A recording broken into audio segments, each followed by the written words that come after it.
I see myself as divine only because I can see you as divine. Okay? If I don't see you as divine, I can't see myself as divine.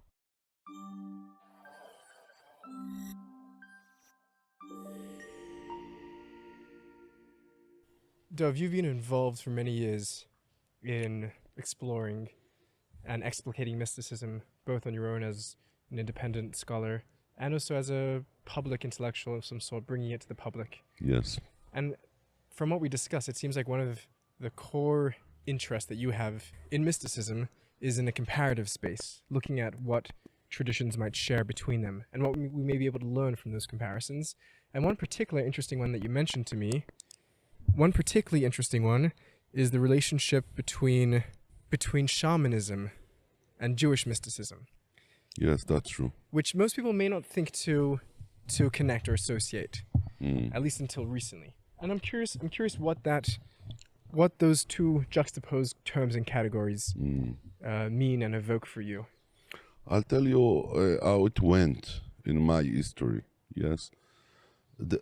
Actually, the first interest of mine in Jewish tradition after I left the ultra-Orthodox society, after I finished my period of time that I should be detached from all connections to my religious history and so on. After that period of time, I began to search again what is the meaning of Judaism for me, what do I want to take from it to my life, what are my beliefs in concerning that I'm Jewish and I'm fully aware of the Jewish tradition and so on. So I began my new research of Judaism. I began it in reading the Bible again. Really? With, as we say in Hebrew, with naked, without shoes. Kriya Yechifa, we say in Hebrew. It means that we come to read the text like we don't know anything about it. Right. And for me, it was very, very complicated because all of my youth and my childhood, I was studying the old midrashim and old stories that my teachers tried to weave them into the way I see and read the Bible. Yes. And for me to suddenly to have a meeting with the Bible, with these heroes and with these judges and prophets, without the all interpretations, was a revolution for me. Because I suddenly and gradually I understood that the core of religious life, the core of spiritual life, that I find in the Bible has nothing to do with the kind of spirituality and religious behavior that I find in the late Judaism. And then I try to understand the Bible. There are a lot of levels and sources in the Bible, but I try to understand the Bible and the sources in just reading the text. And it was a revolution, as I said, because suddenly I began to understand the revolution of Sinai otherwise than I was taught before, etc., etc. It has a lot of implications. But concerning your question, I found myself reading sources in the Bible that even when I am trying to understand them with the interpretations of Chazal and the Talmud, or even afterwards, it's still a big riddle. It still doesn't make sense. What is going on, for God's sake, when people like Abraham and Isaac and Jacob and Moses and other people are going and make a sacrifice for God? What is going on in their mind? What is all Sefer Vayikra all about? What is going on there? What is the all sdarim of korbanot, 7 goats and 7 parim and minchot and wine, and what does it mean if we don't believe in a God that is eating and sleeping, etc.? What is the meaning? What is the religious meaning of it? And when you are going to the Talmudic interpreters, they don't know really. It's not only they don't know. You feel that they don't understand the basis of that spiritual language. And in the other end, they don't understand the basis of what is it to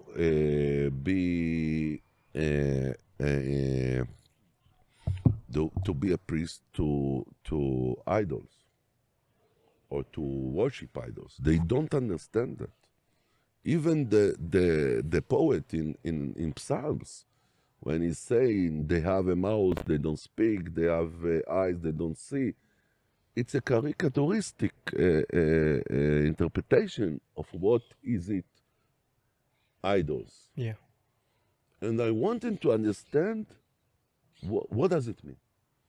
How could it be that a person, an intelligent person, is going and standing before an idol, no matter what idol it is standing before an idol and is worshiping? What's going on? There is something here that I don't understand. There is a very big issue in the biblical world. It calls idolatry. The God of Israel is talking about all the time. All the prophets are talking about all the time. A lot of mitzvot and laws in the Bible are dealing with that issue. And it looks like that nobody understands what's going on there at all.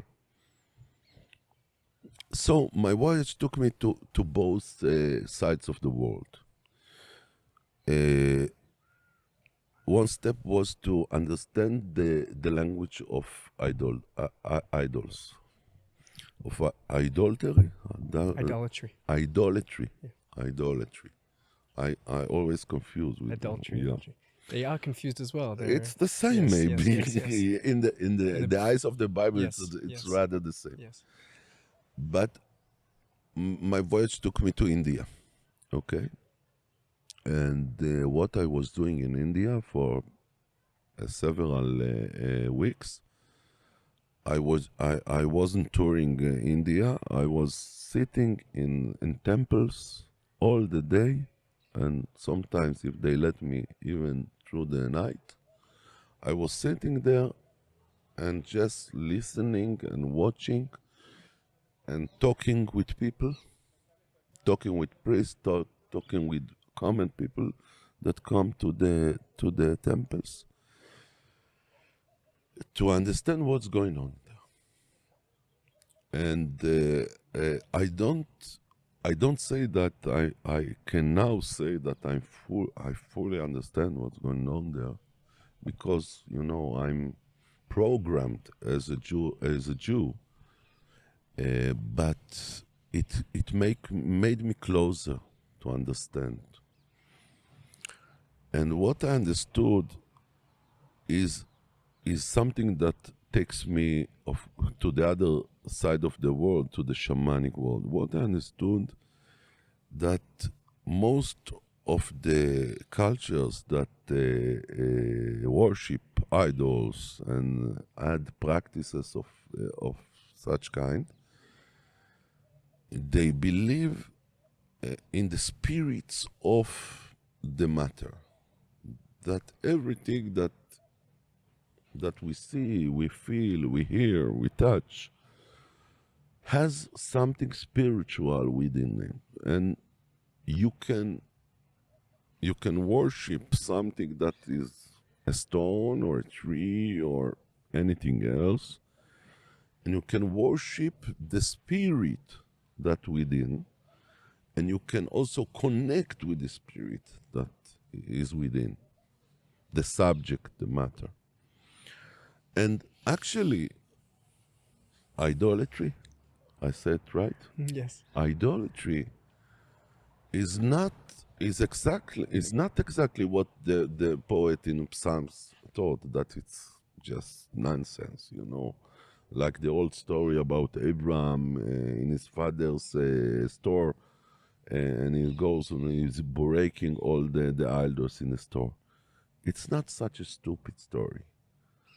People who worship idols, they believe in the spirit of the matter. They see the world not as only in the surface level, what we can feel, touch, and measure scientifically, but also they look into the matter. And actually, they are not so different from our rabbis and priests that of the Mekablim, the people of Jewish mysticism. The Kabbalists. The Kabbalists. Why? Because also the Kabbalists accept that idea, that sense of living, that everything in the world, everything, it can be a stone or a tree or an animal, everything in the world, everything that exists as the nitzots, as the point of God inside The it, spark of God. the spark of God inside it. So it's not so different. The difference is in one thing, that the Kabbalists want worship, they want prayer, and they won't put an idol in front of them so they can concentrate to God. They don't do it. Why they don't do it, I can also understand. But for me, it was a revolution. As a yeshiva boy, as a ultra-Orthodox, I saw the whole world of idolatry as nonsense. And suddenly, I saw something else. Okay. Then I went to find the connections between Kabbalah and cultures that still live in such an environment. Of course, for me, it was a revolution because I suddenly felt that I can start understand what's written in the Bible. I can start to understand. Because I tell you another example, and it comes from the shamanic world, actually. One of the issues in Sefer Vayikra, in the book of Leviticus, is the sacrifices, all kinds of sacrifices, all kinds of rituals that were taking place in the temple. And of course, the fire. The fire is a main issue. Actually, that's the words that open the book of Leviticus. זאת התורה, זאת העולה על מוקדה, על המזבח, כל הלילה, על הבוקר, ואש המזבח תוקד בו. And I was sitting with a Native American shaman in Mexico. And I was talking about the fire because in their way of living and practicing, the fire is a big issue. There are rituals of lighting the fire, rituals of preserving the fire, rituals of meditation through the fire. It's a big world in their way. And we were talking about the sacrifices in our tradition, in Jewish tradition, and he suddenly asked me, for how long, for how many years you kept Esh Tamid in the temple in Jerusalem? This fire that never was extinguished. How Yes. many years? How many years? Yeah. And I said to him, probably in the first temple it was 480 years, and something very close to that in the second temple. So we're talking about hundreds of years. And he was staring at me in astonishment. Wow.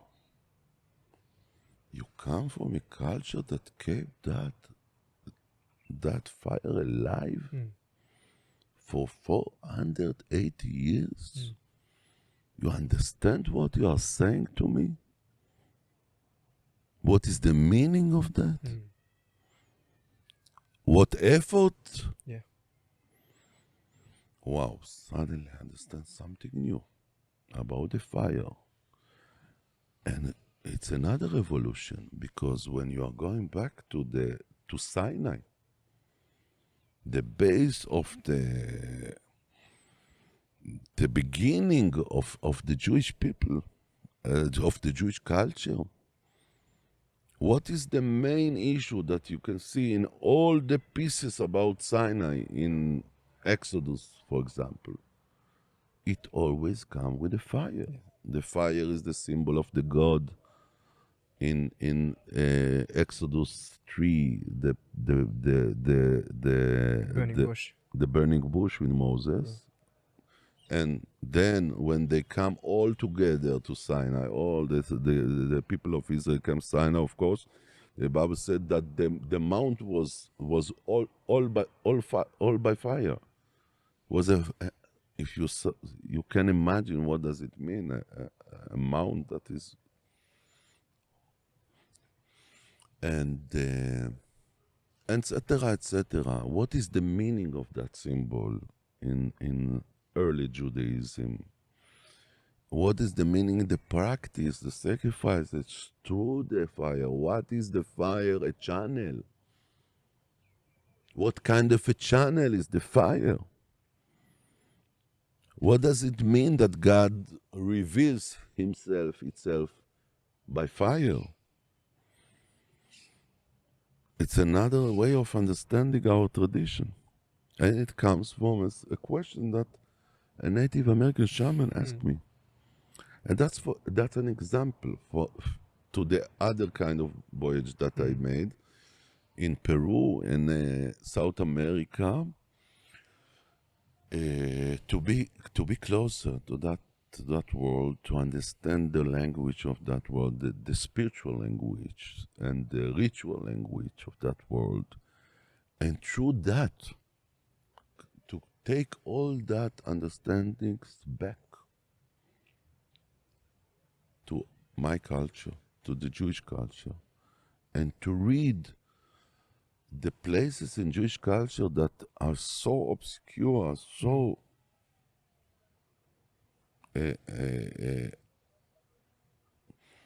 unclear, to take all that knowledge from the shamanic world, and with that, and with these tools to interpret the places in the Bible we don't understand. It's not only a question of interpretation, of course. It's my feeling that these people that preserved the old ways of rituals and living, if it's in India, if it's in South America, if it's another place in the world,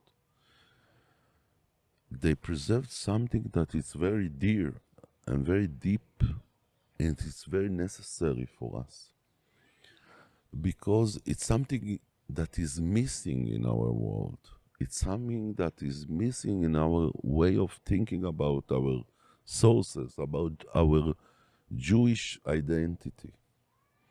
For me, to take to participate in a shamanic ritual in Peru, in the Amazonas, or in a temple over the Yamuna River in India, is to practice my Judaism. It's not idolatry. It's to practice my Judaism in a new way. Of course, I'm not worshiping idols. I'm not doing that. It's a big taboo in our tradition.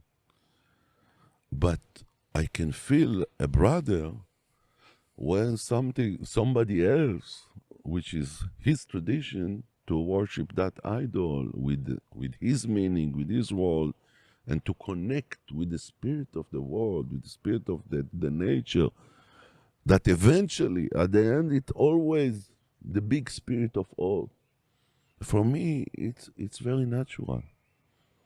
The same way that I can sit and pray near my Muslim friend, and we pray. He is praying his Muslim prayers, and I'm praying my Jewish prayers, and I'm in the same place with him, and I feel that we're worshiping the same God. I can feel it too with with such a culture that I mentioned before, and it comes, of course, with something that everybody feels now in the world, that we are in a place, in time, and history, in human history, that we have to connect with another way to the nature, to the forces of nature, and that kind of culture, shamanic culture, gives us the memory, the deep understandings of how should it be such a connection, could it be such a connection, what are the tools uh, uh, um, to make that connections alive. So yes, I'm living a combination of a deep Jewish tradition and the practices and knowledge from the shamanic and the not only shamanic but also, of course, like in India, from Hindu and for other cultures. What a fascinating journey and transformation to go through. It's one which I resonate with because I grew up in a Hasidic community, exploring, being taught Hasidut, very abstract, metaphysical, cosmological concepts from a very young age. And I remember not understanding any of it until I encountered other forms of mysticism, Christian, Muslim, Eastern, and I began to reread my own categories through the lenses, through the language of another tradition, and all of a sudden, oh, like that began to make sense, and that began to make sense. And it's a journey which I'm still on. Mm-hmm. So I feel like I'm reflecting here with myself a few years down the line. It feels like an internal dialogue here as well. I have two questions that are sticking out for me. One is, if there is so much commonality and sharedness, what is the difference and why? And it's not just a small difference, it's a difference which the Bible militates against. The Bible seems to be vociferous against idolatry more than anything else. It's the one prohibition which is repeated from the beginning of the 5 books of Moses until the end of the prophets, more than any other. So what that's number one, is why. And maybe we'll start with that question, and then I'll... It's a big question, and I think it's not a question about when you make a comparison between the two cultures, but it's a question inside the Jewish culture itself. Like when you read the story of the revolution in Sinai, Mount Sinai, what happens just right after the sky were opened, and the people of Israel listened to the voice of God through the fire. What happened just right after that? They worshipped the golden calf. Egel Hazav. Yeah. As the Bible calls it, Egel Masecha. And I want to talk with you a little bit about the word Masecha.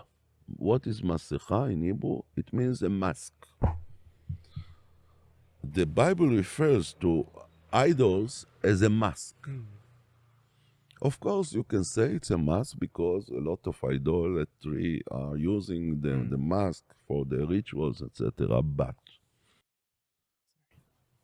there is also another expression in the Bible, in the story of Sinai, that is very, very important. Like Moses said to the people of Israel, God was talking with you face to face through the fire. That's what is written in Deuteronomy. I can't say the word. I'm sorry. Devarim. Dvarim Perek Hey. Okay? Chapter 5. Yeah, chapter 5. פנים בפנים דיבר איתכם הוויה מתוך האש. The Bible says. That means that Egel Masecha, a mask, is the opposite of that revelation of panim bepanim. And that's my answer to you. That's the big difference. When a culture puts an idol, what is an idol? Idol is like a sign for concentration, a sign of meditation.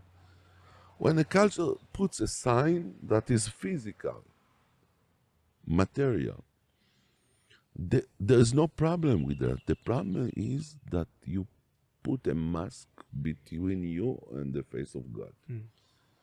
Even though you know that it's not the God, it's only something that you use for your meditation to pray to the God. But you put a mask between you two. You put something that is static instead of being aware that the encounter between people and God is a living encounter that is always changing. It's in the way Eheyeh Asher Eheyeh. That's the code of the revelation in Sinai. Eheyeh Asher Eheyeh. Moses in the bush, when he asked God, "What is your name?" God says, "Eheyeh Asher Eheyeh." What does it mean in Hebrew? Eheyeh Asher Eheyeh.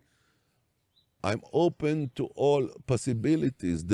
All the possibilities of all possibilities. That's the meaning of Eheyeh Asher Eheyeh. It's like the face of human being, of everybody. That when I'm talking with you and I have an eye contact with you, we change our faces all the time, simultaneously, because we are in relationship. Everything is changing through that period of time that we are connected. So is the meeting with God. If you put a mask, even though you use the mask for thinking about God, you put something static between you.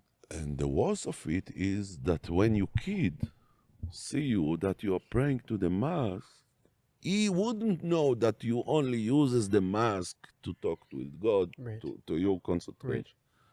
He see the mask and that is God. Right. That's why Jewish tradition was so against idols. It's a fascinating reading of the prohibition, and it's one which opens up a whole existential side of that prohibition. It's no longer simply a sort of a tribalistic, this is their thing, it's false, this is our thing. It's not about that, in my opinion. Right, it's not even false. There's a real reality there.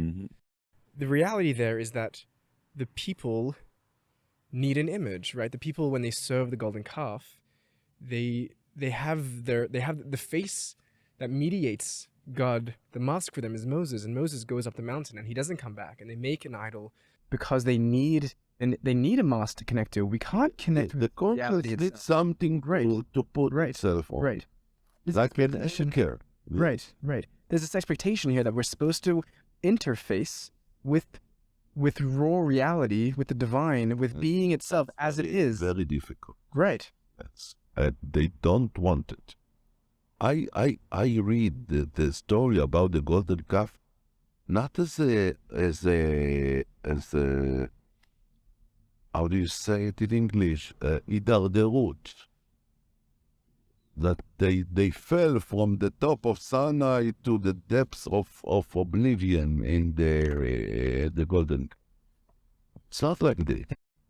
I listened to it very carefully. What do they say to Aaron, the priest Aaron, where they ask him to do the golden calf? They say, "Aseh lanu Elohim asher yelchu lefaneinu." They want a God that goes before them, that shows them the way. And the God of Sinai, the face-to-face God, is not a God that said it's what you should do or where you have to go.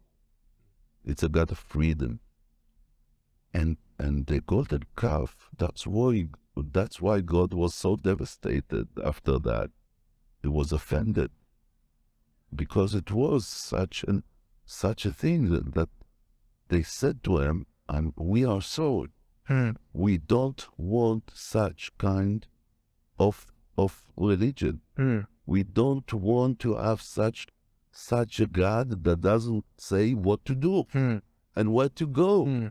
We doesn't want a God that when you ask him what is his name, he's saying, "Hey, yeah, sure." Tells you riddles, right? What is it? One riddle. Great. They want a concreted God that they know tomorrow what to do in the desert. Right. So they choose the Elohim Masecha not from stupidness, not from foolishness. It was a choice.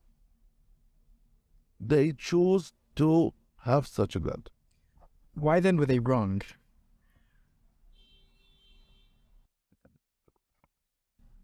In the eyes of Kabbalah, actually all the Jewish tradition that we practice today is an outcome of the story of the golden calf. A lot of tradition Kabbalah are saying very, very explicitly that if the people of Israel had not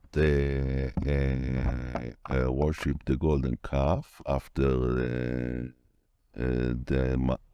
Mount Sinai, there were no need of halacha.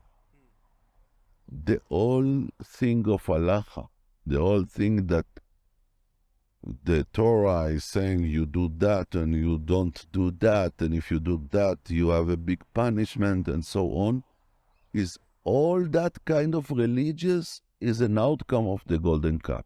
Because that's what they wanted. What do they ask?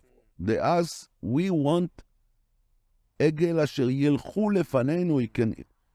You can listen to the word yelchu, and you can listen to the word halacha. It's from the same root. Halacha and yelchu. It's the same verb of walking. And that's what they wanted, and that's what they get. A lot of Kabbalah sources are saying it very, very loud and clear. They said, all the mutar asur, all the mitzvot, all the halacha, is for people who don't want to decide by themselves. It's for people who ask for it in the story of the golden calf. Fascinating. And that's, in a lot of sources in Kabbalah, they said, and that's the Geula. That's the redemption. What would be the redemption? That the people of Israel will come back and be back in the place of face-to-face with God. And then they don't need all the rules and all the laws and all the halakha and all the Shulchan Aruch. Each one of them will know exactly what he should do, and he would do what he prefers to do, and free choice, etc., etc. That's the redemption. A lot of Kabbalists are talking about it. They're talking about in other terms. They say Torah de Geula. In Chabad, of course, they are talking about a lot. And Torah de Eretz Israel. Even the Talmud saying, the לעתיד לבוא מצוות בטלות. The Torah is not in use in that times of redemption. Yes, this is a fascinating theme throughout Jewish mysticism, the end of the law in some sense, and this contrast, the two Torahs, as you're saying, the Torah of exile, redemption. The Torah of Sinai and the Torah of the golden calf. Right. That's a fascinating way to put it. Another contrast is the Torah of the tree of life and the tree of knowledge. Yeah, it's another way to say it. Yeah. The Kabbalists are talking about this issue in these terms. Yes. Torah de'etz chaim, Torah de'etz hadat tovara. Right, it's the tree of knowledge is the knowledge between good and evil, whereas life, there is no good and evil in life. It's all just living, it's all being. The tree of good and evil is a problem in the eyes of the Kabbalists, not because it's a tree of good and evil. The problem is when you cut it from the tree of life. The sin of Adam and Eve in the eyes of most of the Kabbalists, I read about it, the sin of Adam and Eve was not that they were eating the apple, that they cut the tree of good and evil, they cut it out from the big tree of life. Right. The separation. Yes. The separation is the sin. Yes. It's a really radical idea that the Kabbalists are talking about, and it's an idea which is in the Bible itself, as you're saying. I think perhaps it's an interpretation, of course. Right, it's a reading of the Bible. Yeah. I think perhaps that this notion of the new lawless law, in some sense, comes also from Jeremiah 31, where he speaks there of the new law that will be placed upon their hearts, where no one will need to teach their brother that they should know. ומלאה הארץ דעה כמים לים מכסים. Yes, there will be a flood of consciousness in the world. Right, divine God consciousness. Yes. I wonder, though, these are really crazy ideas. Why is that so crazy? Crazy in comparison to the world that we live in now, both the Jewish halachic world and the standard world of legality, morality, where there is right and wrong and good and bad. How much of this is pure abstraction and theory, and how much of this is something which we can begin to implement in the world that will perhaps move us in a direction? How much is this descriptive, or how much of this is prescriptive, and where do we stand in that historical space? Yeah, I think you are raising a very, very serious question. Are we preparing ourselves today to live in a world that we don't need somebody from outside to tell us what's good and wrong, what's good and evil?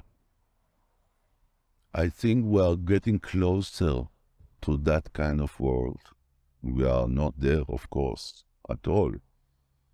But we are closer than any time else in the history of Jewish people, I think.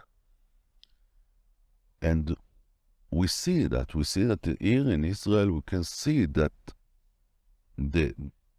a lot, and in raising numbers, a lot of people, Jewish people in Israel, when you ask them, what are you? Are you a Chassid or Litvak, religious or non-religious, secular or what else, whatever? A lot of people will tell you, I'm not that, I'm that. I don't want to put you put on me labels. I don't believe in labels. I'm not a person that you can put on a shelf. I'm something that I take from here, from there. I build myself, my world. So we see the stars, the atchalot. We see them. We know people that live like that. Yeah. Of course, there is the law of the state and so on, but We're not talking about that kind of law. We're talking about the law of what is the real way to be connected to God. About that kind of law we're talking about. And in that realm of law, there's a big opening in the last 20 years in Israel. Right.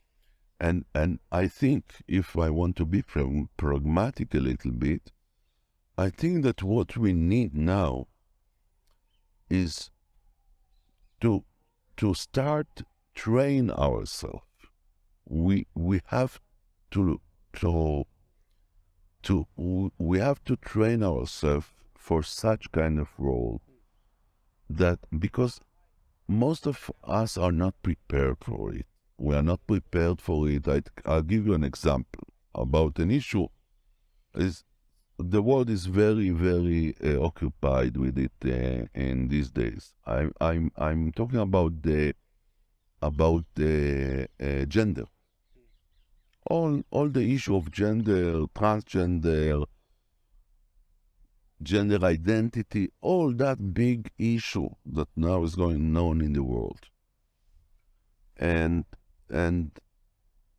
a lot of people are talking about open relationship, polyamoria, all kinds of ideas about how the way we should love, how the way we should connect with other people. And what you see, that even though that people are feeling very free, spirited, and minded, in the practical world, in the real encounters between people, there are so many accidents. There are so many people that get hurt. There are so many miserable that going on with it. And that's why, in my opinion, because we are not trained for such kind of a world. We are the pioneers of a new world. And that's also in the realm of religion. We are pioneers now. And we're trying to do something else, I know, but we have to exercise. We have to train ourselves. Because there is a reason that there are rules. There are reasons, there are mitzvot. Right. There are reasons for that. And we have to be aware of the reasons. Not to go there as a blind man that goes into a hole in the street. The mitzvot, the chukim, the laws of the Torah are there to say to you, hey, mister, hey, miss, there is a hole there. If you're not... Take care. Right. Right. Put your attention in it. It's not to tell you what to do. It's like the Zohar is talking about the mitzvot of the Torah. The Zohar is talking about the mitzvot of the Torah in a special word. It says 18 deoraita. What does it mean? It's in Aramic. 18 is eitzot, advices of the Torah. Hey, there is a hole there. I give you an advice. Look, don't fall there. Okay, but we are still pioneers. Yes. We need exercise. We need to learn. We need to practice our knowledge. Yes. We need to walk our talk. Yes. It takes time. Yes. I think some of the most dangerous moments in religious history is precisely people that thought that the Messianic movement had already came. Like Shabtai Tzvi and Yaakov Frank, yes. This desire to make the Eschaton imminent is sometimes the most dangerous religious. Yes, because they don't know, they don't practice it, they don't train it. They think they can just jump in. With you, and it's not like that. So I want to move away from abstraction here and ask you, in a bit more practical tones, what is this vision of this? Because there are many different forms of post law, of a non or antinomianism that you're describing. There's some all the way from people like Augustine, who says sin bravely because Jesus died for our sins, all the way to Lahavdil Alistair Crowley, who says that the whole of the law is that your will shall be the whole of the law. And from purity and sanctity and piety and kindness to debauchery and orgies. Can you paint us a bit of a picture of how this manifests? What does a There is no sin. The only sin that is to risk your spark of God, which is inside of you, by doing false actions and false prayers and false deeds. That's the only sin there is, or to do it to another person. And it's another way of thinking about sin. Even Shabtai Tzvi, for example, Yaakov Frank is a better example. They were sinning so they can be closer to God. Okay, mitzvah באה בעבירה. עבירה לשמה, yes. But in my opinion, as I see things, it's not a sin. The terminology of sin is problematic. What is sin? Sin is not to obey, or sin is not to obey your inner voice, the call of God within you. So we look on the sin in a different way. Okay, so I don't use that terminology anymore. Right. Maybe what I'm asking more specifically is, how do we differentiate between the inner voice of God and pure old egoism and hedonism and lust? How do we differentiate those two? Because I don't think you live in the world. And the relationship with the other, that's another big principle in Judaism. Like the attacks on idolatry, the other three in Judaism is ואהבת לרעך כמוך. Your ego and the call of God that calls you, it all steps. It's in time to the place of the other people, and the other people's rights, other people's Tselem Elohim, other people mission.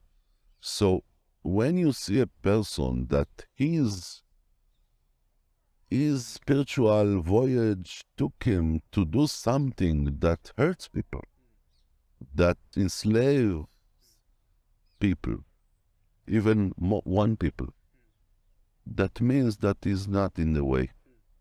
He's in the way of making himself an idol.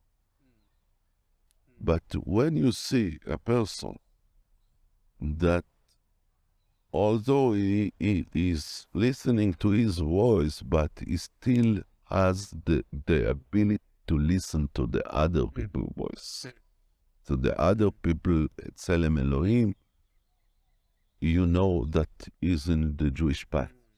It's a very unique challenge. Yeah, it's a very, very big challenge, I know. Only listen to yourself, which can lead to megalomania, of course, and narcissism. But when it's tempered by listening to the other, that the other is also the divine. I see myself as divine only because I can see you as divine. Okay? If I don't see you as divine, I can't see myself as divine. Or you're creating yourself to be an idol, like you said. Right. And you say that this, what you're articulating now, you believe to be a message that's coming through the voice of the Kabbalists. I believe so, yes. That's what I'm in the end find myself deeply within the Jewish tradition. I'm not in the Jewish tradition. I don't identify myself with the Jewish tradition because of the halacha. I do it because of the Kabbalah and the Hassidut, because they gave me the gate to understand the Torah and the Jewish tradition as an authentic voyage towards God. I want to ask you an honest question, and this is just between me and you. I've been embarking on this own journey myself. In where? I've been embarking on this journey of trying to renegotiate my relationship with halakha, where it's no longer this is the law that you must do, and if you're doing it, then you're living with the word of God, and finding conflicts between what I felt is the authentic voice of God within me and with what the standard halachic instruction is. But I see in my own life that the tendency, I love myself, and I like to have a good time. I like to maximize my pleasure and minimize my pain.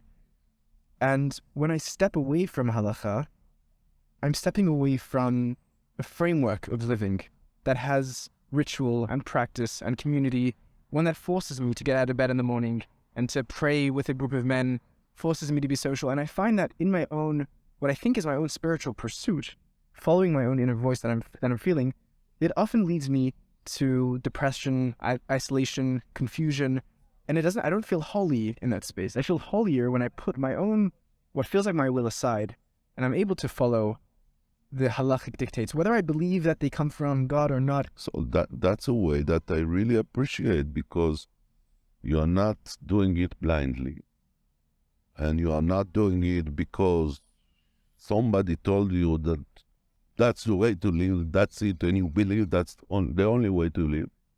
I don't believe that that's the way you see the things. You do it because you choose to do it because you feel that it makes you closer to God. It makes you closer to yourself.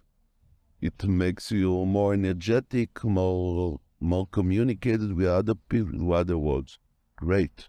You choose it. Right. And so you are doing it not as a halacha. You're doing it as an advice. But am I choosing the golden calf? No. You took the advice of the Torah. You think it's a very good advice for you, and you live with it. Wonderful. Wonderful. That's an act of free choice. And for me, for example, I feel very, very different from you. I'm practicing a lot of Jewish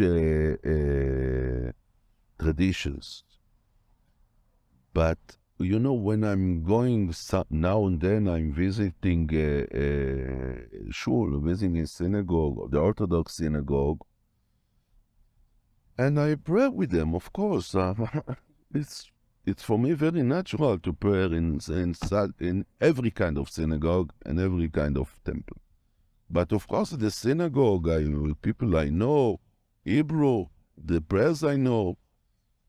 But you know what? I pray with the minyan. I listen to the Chazan saying the Chazarat and Shats. I feel so unconnected to that. I feel so detached from the words they use in the prayers. Not from all of them, but a lot of them are something that it's not authentic for the language that I use to talk with God.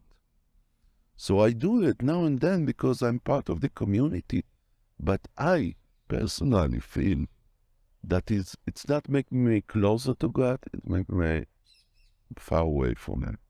So it's very personal. The issue is, the principle is, to come from you within and to do what you believe, as we said before. And if it makes you feel better to do it in the way that Jews and ultra-Orthodox Jews did it for several hundred of years, it's wonderful. They were very, very clever people. They were very high people. It's good advices, but it's not for everybody. Right. There's a beautiful image that the rabbis speak about when the Kabbalists as well, though, when Moses breaks the luchot, the tablets, what he's doing is he's breaking the idol of halacha. He's saying, don't worship this. It's only stone. And the Midrash even say that God is saying to Moses, Ishar kochacha shesabarta. Thank you. Congratulations. Thank you. Right. Yeah, fascinating Midrash. And read through this lens as it begins to make sense. I'm wondering, though, because I'm in this space of exploring alternative ways of approaching religion and spirituality and Judaism from within an Orthodox context. it seems like this is a path which you are passionate about and you're advocating for in some sense. And I wonder, how much can we or should we be advocating for this? Are we ready for it? Are people ready for it? Is it a message that can be heard at all? Will it lead to confusion and abuse? Will it lead to loneliness and isolation? Yes, it can lead. Of course, everything can lead to another thing. As we know in the history of religions, we saw great ideas that were deteriorating to massacres and genocides and so on. We know all the examples, yes? So everything can lead to anything. I can't be responsible for it, but having said that, of course, I'm not talking like that with very young people or people who are not very stable in their life. Of course, it's delicate thing. It's a delicate issue, and of course, there has to be a person that can take that knowledge and to know what to do with it. So I'm speaking about that in my Bet Midrash to my students, to my pupils, and to my friends. But it's not an issue that you are talking in the radio or on television about it. Yes, it's something that you have to be in a connection, in a real connection with a person to talk with him like this. And you're speaking from experience. You spent many years speaking on radio and TV. Yeah, 20 years. And is these ideas that you've had all those years and you kept more private and hidden? Yes, because I know that the public is not ready for such kind of even words that will come out, in broadcast television. Right. I tried in the last years of my television career, I tried to more delicately to put it in. Plant the seeds. Plant the seeds, to interview people that bring that or similar kind of thinking. But now I feel more free to speak about it. What's changed? I'm not getting my paycheck from the state of Israel anymore. Right, from public service, yes. I'm curious, and I hope this question doesn't come off as chutzpahdik or rude. And if it does, I apologize in advance. Do you feel like you're in some way enlightened? I had some moments in my life that I felt something like this, but I know that there is no one and nothing that is always enlightened. There's nothing such a thing in the world, not persons and not other things. But a lot of persons and a lot of entities in the world has special times that they are enlightened, yes. In that sense, yes, I had the few moments in my life that I felt that eye connection. Yes. Face to face. Yes. And this is a belief that I'm guessing was incubated in those moments. Yes. Or strengthened in those moments. Yes. But it was very challenging because when you have that moment of face to face, you see an image. And for a Jew, it's very, very confusing. But you have to realize that the image that you got is because you need something. Right. But it doesn't say that in the other moment that you have the enlightenment, you will see the same image. Right. It's only a masecha. Right, a mask. And we always search to the panim bepanim. Right. One of the most beautiful lines in the book of Psalms is when King David says, or the author says, and I'll put a translation here on screen. But the beauty of that is that it's not clear Who was speaking to? Who was seeking you? Who was hardest? Whose face is being? Yeah, it's a love story.